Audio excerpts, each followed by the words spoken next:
So I fancy a bit of a snack. I'm quite hungry, so this is going to be kind of like I don't know, an in-between lunch and dinner snack. And I'm going to cook some apple slices in some of this non-dairy, kind of like a butter substitute. It's made with olive oil.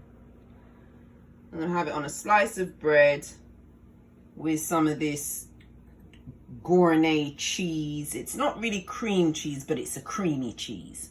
So any of those kind of creamy, sort of fine type cheeses will work. I happen to like this one. If you're in England or anywhere else, there might be a different sort of comparable one you can choose.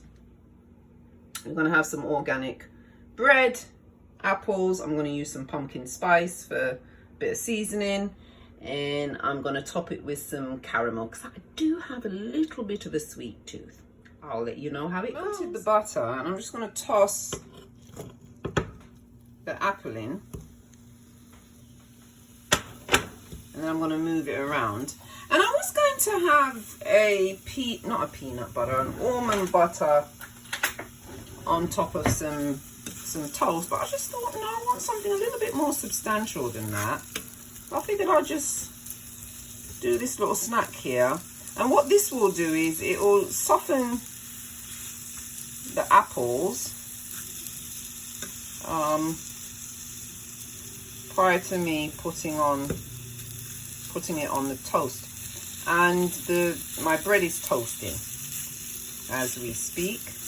I'm just going to let it cook down for a bit, and then I'll put just about a half a teaspoon of this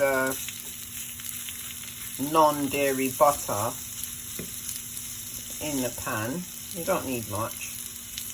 I could have used a bigger pan, but you know, I don't like washing up, so there's that. Well, you'll cook it until it's just a little bit translucent, and it will be soft to the touch, just like that.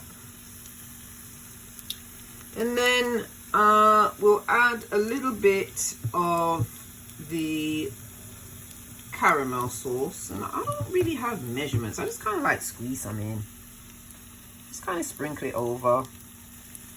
I don't know, what's that? Probably about a teaspoon or so. Turn the fire down and let it spread over, and then we'll turn it,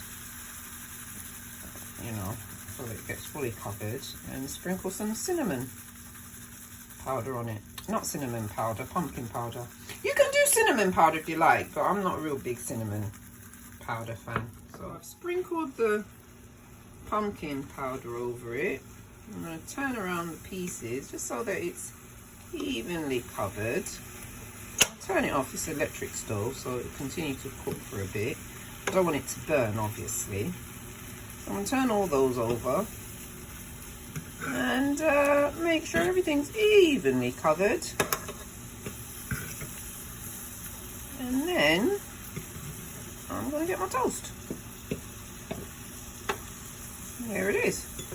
And how nice, it has to look a little bit dry. You can just put just a drop of water in it, which is what I've just done. So instead of adding more, like, you know, butter or whatever, you can just put just a drop of water so it's nice. It's nice and moist. Real simple, lovely. Satisfies your sweet tooth without things being too sweet, you know. The caramel's a bit sweet, but, you know, you can do this without the caramel if you like. But, you know, maybe a bit of honey. But I fancy a bit of caramel. I absolutely love this cheese, and I really do like to stay away from dairy most of the time. But every now and again, I get a taste for some of this cheese, you know, and it's very, very light. That's cheese nonetheless.